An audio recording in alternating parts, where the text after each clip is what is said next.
Feeling ko, aakuin niya yan. Bakit parang puro feeling yan? Parang merong mga gumagawa ng memes na dawit din si Paolo Contis. Si Gretchen Barreto nag-ayuda. Ano to, tatakbo siyang politiko.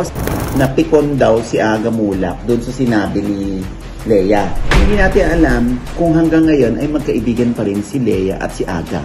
Doon lang nanggagaling yung ibang showbiz friends na na-offend kay Lea. Sorry na, ilabas ko lang. Huwag nagmamarunong, huwag epal. So, wala siyang karapatang magsabi ng asshole. Hello mga ka-update! Ito po ang inyong mga lingkod. Ito po si Tita Jen. At ito naman po si Papa O, si Moji Diaz. Ano pa nga ba ang lagi niyong inihirit sa amin? Chika mo na! Dali! Ano nga ate? Ito nakakaloka. Oo, alam mo si Ernie, wala man lang kari-ari action. Ano ginagawa mo dyan? And syempre, kulang pa rin yung ating trio. Pahinga kaloy ha. Pagaling ka mamaloy. Pagaling ka ha. Or else, pag masyadong nakasado to ni Jex, alam mo na ang susunod. Doon ka naman sa likod. Ayan, syempre pa, alam mo, tumatawa lang tayo dito, pero patuloy na pinag-uusapan pa rin yung kay Yen Santos at kay Paolo Contis. Dahil hanggang ngayon, ay ang inihintay pa rin ng sambayan ng Pilipino ay ang pagsasalita ni Paolo Contis tungkol sa issue, ang kanya namang panig. Habang hindi pa nagsasalita si Paolo Contis, wala siyang choice kundi ang mahusgahan siya ng mga netizen. Alam mo na, napakadali namang manghusga, hindi ba? Oo, bigyan mo lang ng social media account yan. Siyempre, yung iba hindi abala sa buhay, abay, inaabala nilang kanilang sarili sa pagko-comment sa mga issue, lalo na dito sa industriya natin. Kaya Paolo ha, magsalita ka na naku or Baka mapagkamalang kang pipe. Kasi siya nagsasalita mapagkamala na siya. Pipe na ba si Paolo? Hindi yan pipe magsasalita yan. Ano feeling mo te? Anong mga sasabihin ni Paolo? Well, sa pagkakakilala ko kay Paolo dahil 9 years old pa lang yan, ay alaalaga ko na yan, sa Mara Clara days. Oo, dahil si Paolo naman wala akong matandaan na mga naging karelasyon niya na siniraan niya, na pag siya ang sinasabihin ng hindi maganda, babalikan niya rin ng hindi maganda. Parang wala pa ako na babasang gano'n or napapanood na interview niya na gano'n. Kaya feeling ko, hindi siya magsasalita anything against LJ. Feeling ko, si Paolo, aakuin niya yan. Kung kilala ko siya, ganun talaga si Paolo, akuin niya yan. Feeling ko din si Paolo, hihingi rin ng sorry kay LJ yan, personally. Kahit through text lang. O doon si LJ, kasama ang kanyang mga anak, ay nandun sa New York. Feeling ko yun ang mangyayari. Bakit parang puro feeling yan? Feeling ko, ang i-quote ko si Paolo dito na kung kahit hindi naman sinabi ni Paolo. Kaya feeling ko lang ganun. Siguro para din sa kanyang sariling peace of mind, makahingi na rin siya ng sorry. So feeling mo ba, aminin niya rin yung kay Yen? Yun ang hindi ko masasagot, Jegs, no? Kasi hindi pa nga rin sa akin sinasabi ni Paolo. Pero feeling ko, yung mga nakita natin mga retratos, si Yen nga yun. Pero syempre, hindi natin alam, baka may istorya sa likod nito, hindi ba? Kaya hindi rin natin nariringgan si Yen Santos kung siya ba yung third party, o may iba pang third party, o siya ba yung fourth party, katulad ng sinasabi niya. Well, to celebrate, let's party! Hindi pa. Hindi. Basta abangan natin si Paolo ha, kung ano ang kanyang masasabi dyan. Ano? Dahil ang alam ko, una siyang magsasalita sa GMA. Yon ang ating pakatutukan. Bakit hindi siya kay Kuya Boy magsalita? Ay, hindi naman ako si Paolo. Baka napapanood ni Paolo. O bakit nga pala doon kay Kuya Boy hindi ka magsalita? So anyway, Jex, ito na nga nakakaloka. No? Parang merong mga gumagawa ng memes na dawit din si Paolo Contis. Katulad kunwari ni Paolo Contis, si Gerald Anderson, si Alger Abrenica. Ito raw yung may mga third party. Ay. Oo. Tapos sinama pa doon si Daniel Padilla at si Enrique Hill na loyal at faithful daw sa kanilang jowa. At ito nga yung dinampot natin sa COA alerts. Ano nga sinabi dyan ni DJ? Basa? Appreciate your partner all the time. Dapat alam mong mali ka. Yun yung pinaka number 1. Kapag mali ka, dapat tinatanggap mo. hindi pwedeng pataasan kayo ng pride kasi magbubungguan at magbubungguan kayo. So alamin mo kapag mali ka at humingi ka ng pasensya. Ayun. Yan ang sinabi ni DJ. Oo. So, 10 years na sila ni Catherine. Oo nga. Oo, kaya naman nakakatuwa na may post si Catherine yata na sila ni DJ bilang 10 years na. Kasi ganun talaga magmahal si DJ. No? Kahit pasabing Padilla yan, na ay hindi nagmana kay Robin na maraming minahal na babae.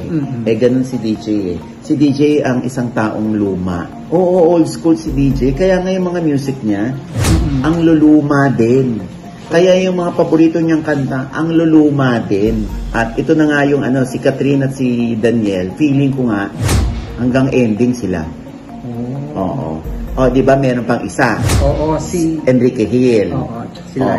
Ito naman. Oo, sinabi ni Enrique Hill. Ano sabi ni Enrique Hill dyan? Tungkol sa kanyang relasyon naman kay Liza Soberano. Basa. You have to learn how to be teen. You have to know that you have ikaw na. English eh. Nag-iing kay Daniel. Mahirap kung kayo. Bakit kasi nagsalita ka? Enrique, ito sinabi. Sabi ni Enrique, you have to learn how to be a team. You have to know that it's not just here today, it's here forever. So you gotta treat it that way. I've also learned to respect her so much for as a woman and as a human being. Just know how to balance it, to keep it working no matter what comes your way. It's about patience too. That's the number one, sabi ni Enrique Hill. So naintindihan mo na. Ikaw ang bumasa, di ba? So, dapat ikaw ang nakaintindi. Bakit sa akin ang kakaintindi? Kung kay Daniel lang inintindi ko kasi yun ang binasa ko. Eh, ikaw ba, Ernie, naintindihan mo? Eh, teka, nagbabasa ako ng Johnny dito eh. Ako na, Diyos ko, Loy, asan ka ba na napapagod ako sa dalawang ito? O anyway, so basta, good luck kay Enrique at kay DJ sa kanilang pakikipagsapalaran sa pag-ibig. Dahil alam ko naman na kahit ako masasabi ko si Enrique at si Liza, feeling ko sila ikakasal. Kahit naman si Daniel at si Catherine, feeling ko sila rin ikakasal. O, diba? So yan, ikinukumparang pilit kung paano mag-handle ng relationship si Enrique at si Daniel kumpara sa pag-handle ni Paolo Contis, ni Gerald Anderson at ni Aljur Abrenica.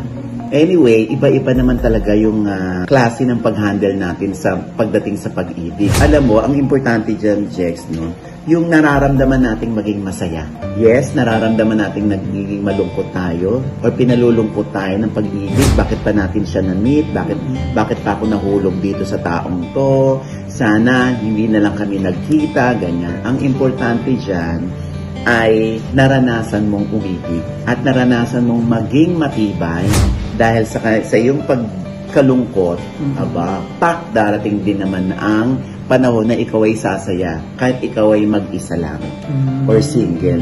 Tingnan mo ha, Jex, si Joshua Garcia. Ngayon niya na-experience na masarap palang mag-isa. Masarap palang maging single. Yan ang kanyang ipinost sa kanyang IG.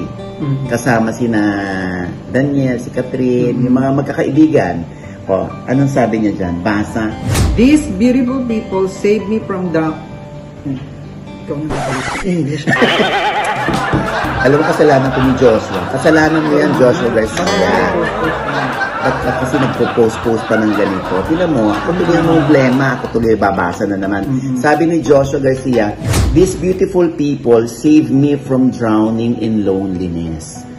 Surround yourselves with positive energies during these times, my friends, because there are days in our lives that we all need to swim on our own. I am missing the sun and the gang.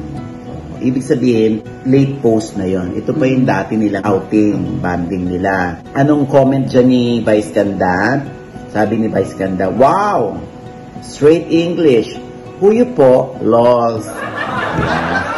Kasi nga nag-English si Josh. Oo. Pero diba, yun yung sinasabi ko. Pagkagaling mo sa isang relasyon, sa isang heartache, pag nag-iisa ka, doon mo nararamdaman, ay, mas dapat ko palang mahalin ang sarili ko. Ay, sandali lang, parang ang dami kong namimiss being single. Diba? Being alone. I-enjoy ko muna ito. Kasi yung iba, parang feeling nila, hindi sila mabubuhay nang walang kapartner in life.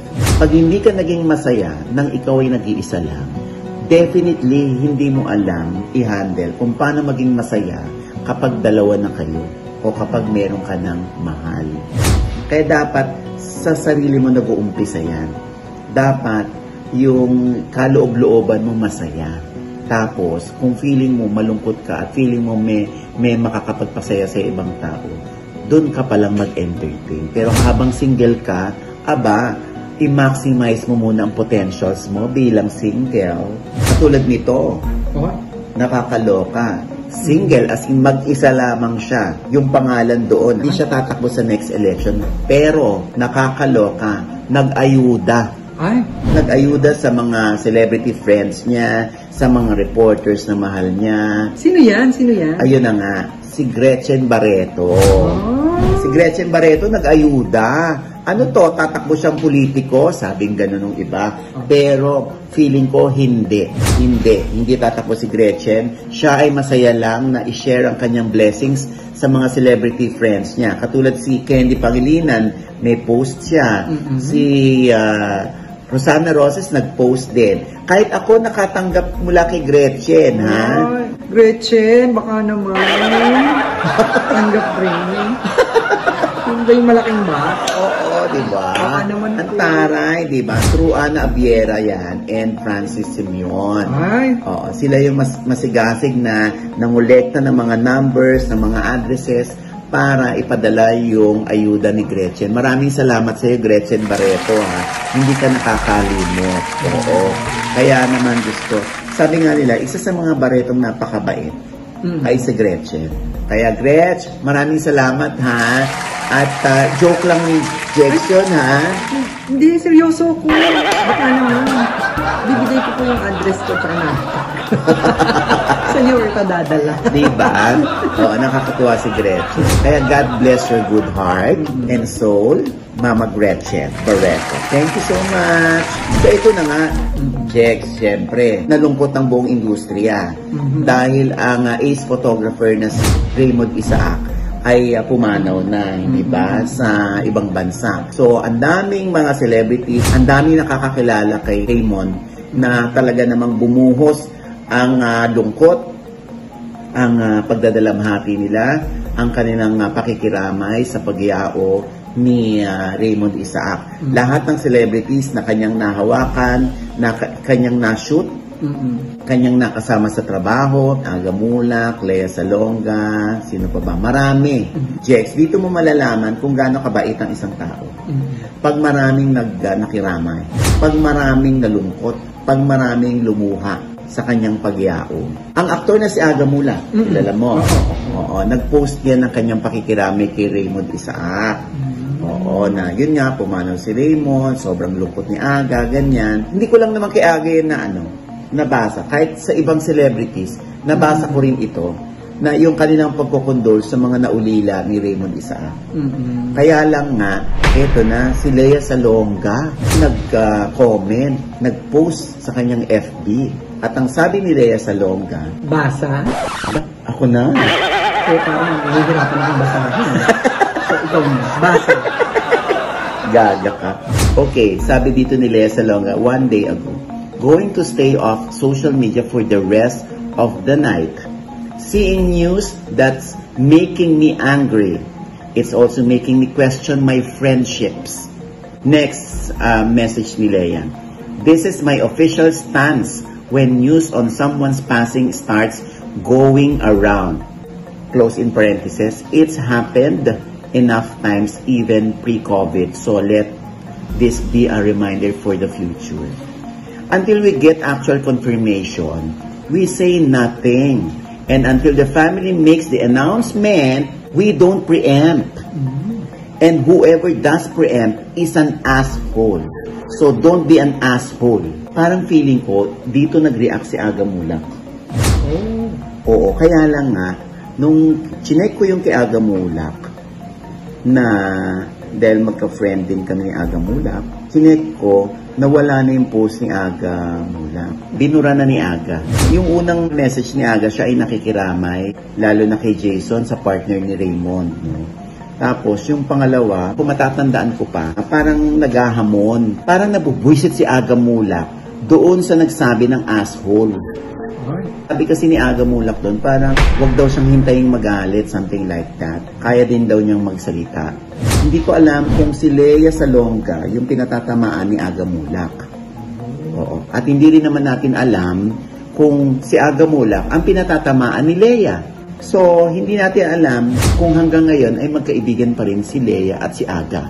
Sana naman, hindi ba? Pero kilala kita, te. Kukuha ka ng source mo. Hindi. Meron lang akong nakausap na isang source na yes, napikon daw si Aga Mulak doon sa sinabi ni Lea. Si Lea din, parang ang pinagbatayan niya ng kanyang post sa Facebook ay yung pakikiramay ni Aga. Na sa totoo lang, ako ha, Jex, hindi lang kay Aga ko, siguro pang ilan si Aga na nakita ko nag-post.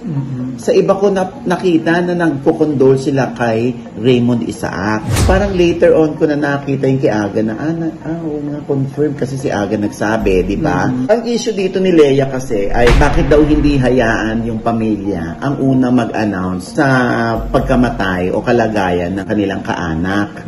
Bakit daw yung iba ang nagsasabi? Hindi muna daw hintayin yung mga kamag-anak. Kaya ang turing dito ni Lea ay asshole. Okay. So, ang sabi sa akin ng aking source, bakit daw magsasalita ng ganun si Lea? Alam daw ba niya kung sino ang pamilya talaga ni Raymond Isaac? Oo. Ang sabi ng source ko, sabi niyan, sana alam ni Lea Salonga na ang pamilya ni Raymond Isaac ay ang mga kaibigan din nito sa showbiz. Kaya wala siyang karapatang magsabi ng asshole, sabi nga nung source ko. Sabi ng aking source dito, kasi feeling nila chismis lang ang alam ni Aga. Si Aga nga hindi masyadong ma-post. At minsan lang mag-post si Aga, confirmed yon. Sabi pa dito ng source ko, masakit sa ating lahat ang pagkawala ni Raymond. Doon lang nanggagaling yung ibang showbiz friends na na-offend kay Lea. But to call people who posted asshole, grabe, unbelievable, sabi niya. Pwede naman magsabi ng maayos si Lea. Pwede naman makinig sa kanya yung mga celebrity friends niya. Sana hindi niya dinadaan sa post. Hindi ba siya busy? Sabi kakaloka. Sorry na ilabas ko lang. Kasi wag nagmamarunong, wag epal. Hindi lang siya ang nagmamahal kay Raymond. Pati ang mga taga-industriya nagmamahal kay Raymond. So, wala siyang karapatang magsabi ng asshole. Magsabi siya ng opinion niya ng maayos. Sabi pa dito, hindi mabubuhay ng opinion niya si Raymond. Ang perfect naman masyado ni Lea. Ang galing niyang mag-comment. Ano ba yung naitulong niya kay Raymond? Kumpara sa naitulong ni Aga kay Raymond. Hindi ba may galit din yung kay source? Hindi, siguro kaya lang nag-react yan dahil nga dun sa naipost ni Lea. Alam mo, sa totoo lang, may point din naman si Lea. Hintayin natin yung mga kamag-anak na siyang magsabi, siyang mag-announce. Baka kasi hindi pa sila ready emotionally, kaya hindi mo na nila maibuga yung katotohanan. Kasi hindi pa nga nagsisink in sa kanila, Jex. So yun. Kaya naiintindihan ko talaga si Lea, promise. Pero syempre, medyo masakit nga lang din talaga sa tenga yung asshole. Sana nagsabi ng maayos si Lea. Kailangan natin marinig mula kay Aga Mulak kung totoo ba na sila ni Lea ay nagpaparunggitan sa isa't isa. Oo. Kasi hindi natin alam, baka nagkausap yung dalawa rin, di ba? After the post of Aga, parinig kay Lea, or Lea, parinig kay Aga. Baka nagkausap dahil magkaibigan naman yung dalawa na yan, ano? Pero ano ba, te? Bakit hindi nag-announce yung pamilya? So yun nga, ang alam ko ay ang pamilya ni Raymond Isaac ay si Jason na. Kaya nga sila nagpakasal noong July sa US. At doon naman syempre, naitakbo sa ospital din si Raymond. So ang pamilya na talaga ni Raymond ay ang mga celebrity friends niya. Yun. Na sabi ng source ko dito, ay malaki raw na itulong ni Aga Mula kay Raymond. Sabi dito yan ang alamin natin kay Aga. Kasi si Aga, pag tumutulong yan, hindi nagpo-post. Marami na ako nabalitaan na tinulungan ni Aga, pero hindi nag-post. Itong source ko, feeling ko, tama yung kanyang sinasabi na during the ordeal, o during na pinagdadaanan ni Raymond, habang siya'y nasa ospital, nakatutok talaga si Aga para masabi ni Aga yung impormasyon sa kanyang Facebook. Ibig sabihin, si Aga merong direct connect kay Jason. Anyway, sana magkausap nga itong si Aga at si Lea at matapos na itong issue na ito. Ikaw ka, Ernie, ano masasabi mo? Ano ba? Nagbabasa ako ng John.